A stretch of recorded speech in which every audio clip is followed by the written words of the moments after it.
Informasi volume penumpang, ya. Nanti saya akan kaitkan dengan Manggarai kenapa macam-macam tadi. Di tahun 2013 volume kita itu sekian, ya, rata-rata ya, rata-rata. Sekarang 3 tahun ke depan sudah 882 ya. 3 tahun yang lalu 2013 perjalanan kereta itu kurang lebih 460 perjalanan per hari KRL. Sekarang sudah 892 perjalanan, ya,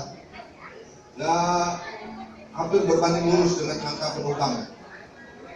898. Permasalahannya begini, ya. Salah satu concern kita, kalau Manggarai itu, ini terlepas dari bicara infrastruktur dulu ya, kita bicara logik aja. Kalau Manggarai itu tidak mau antrian, artinya kita harus mengembalikan perjalanan KRL itu kira-kira di posisi 3 tahun yang lalu. Itu kurang lebih 460 perjalanan. Sekarang udah 893 perjalanan. Itu bisa kami lakukan, sangat bisa mengurangi perjalanan KRL. Yang tidak bisa itu adalah volume penumpangnya sudah hampir 900.000. Kalau sejumlah volume penumpang itu kita angkut dengan jumlah perjalanan KRL sama persis dengan tahun 2013, yang ada apa? Keselamatan penumpang yang kita pertaruhkan. Dan kami tidak memilih itu. Maaf ya. Sehingga kami terus mengimbangi pertumbuhan penumpang dengan menambah perjalanan. Untuk tahun ini kita tidak tambah. Kalau kita tambah kredit. Apa yang kami lakukan? Kita perpanjang rangkaiannya. Oke ya. Nanti saya sampaikan infrastrukturnya. Terus secara presentasi realisasi volume untuk relasi Bogor dan Depok itu hampir 70% volume penumpang harian, ya. Bekasi dan Serpong, baru Tangerang. Oke. Setelah kami juga mengamati tren pertumbuhan penumpang di 2015 dibandingkan dengan tahun 2014, volume penumpang kita itu naiknya 24,5%.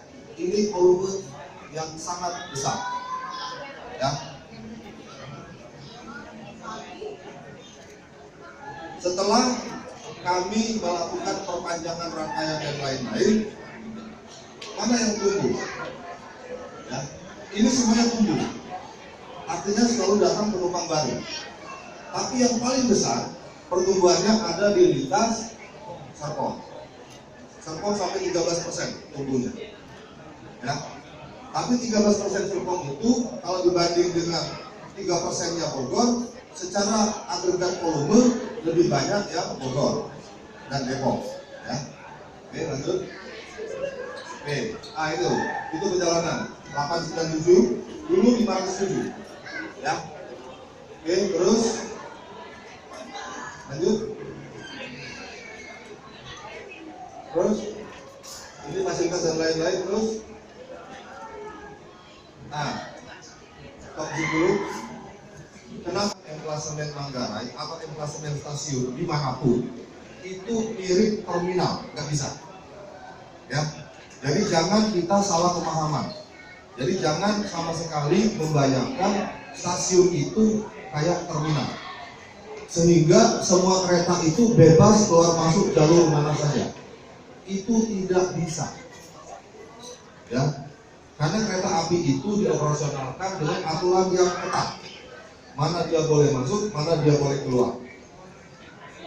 Ya, ini berlaku sama, bukan di Manggarai, sedunia kayak gitu aturannya. Nah, saya kasih contoh begini.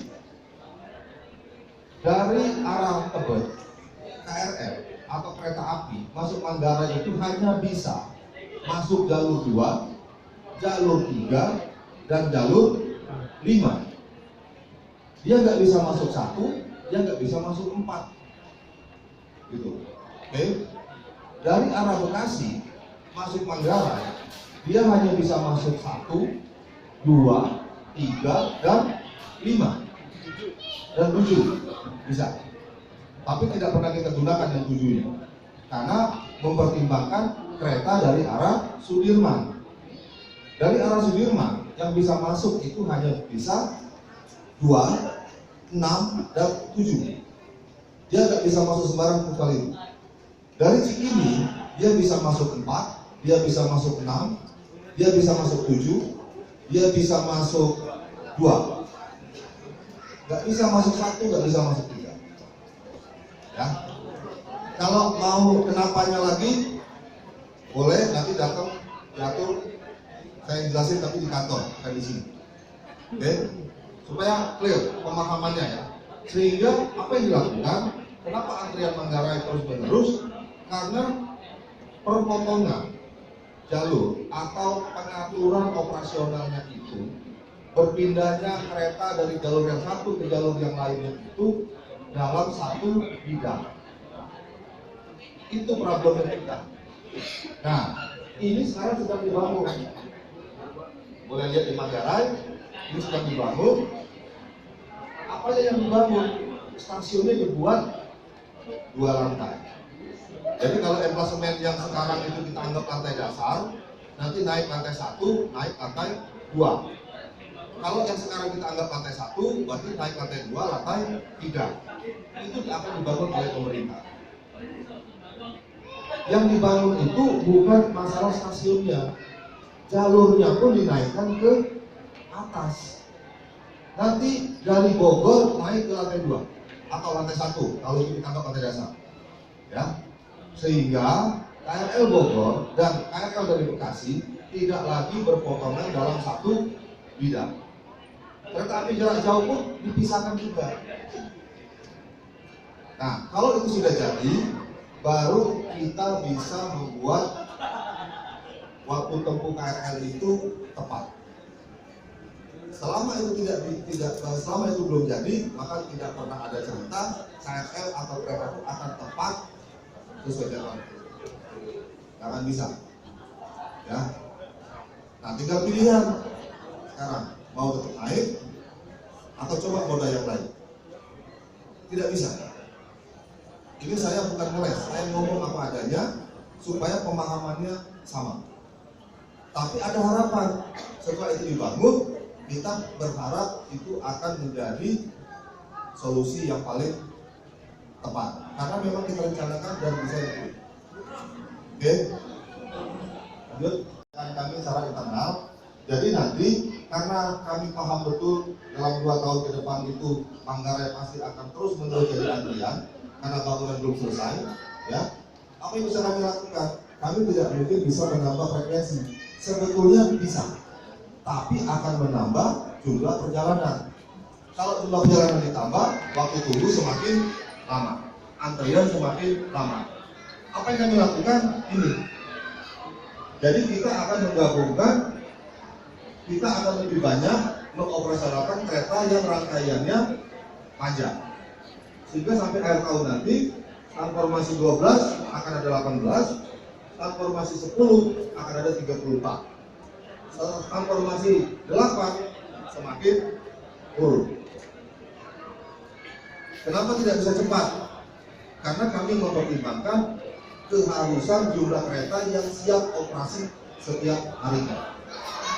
Nanti kalau sudah cukup, datang lagi, kita ubah, baru buat seperti ini. Sekarang ada di mana posisinya? Kita sudah punya 15 transformasi 12 sekarang. Bekasi ada 4 kan?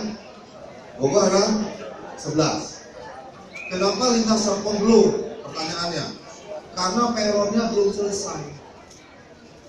Yang selesai kan baru Sudimara dan Pondok Ranji. Kalau Serpong itu selesai, pasti kita masuk. Oh, kita sudah punya. Kalau sekarang kami paksa masuk transformasi 12 ke Serpong, nanti ribut lagi. Karena peronnya nggak cukup di semua stasiun. Nanti isunya kemana-mana lagi. Tidak mengindahkan keselamatan lah segala macam. Bertahap, tunggu tahun depan. Lanjut. Nah, ini bayangan aja. Ini dalam bahasa kita namanya itu vessel, ya. Tapi istilah teknisnya dia dikenal switches, ya. Dia dikenal itu fungsinya itu untuk memindahkan kereta dari satu jalur ke jalur yang lain. Yang saya bilang tadi crossing sebidang itu kayak gini, dalam satu tidak, sehingga harus bergantian. Kalau nanti ini sudah ada atasnya lagi, maka kereta itu tidak harus lewat di posisi yang sama, sehingga dia mau nge-cross mau apa tidak lagi saling tunggu. Itu problem kita.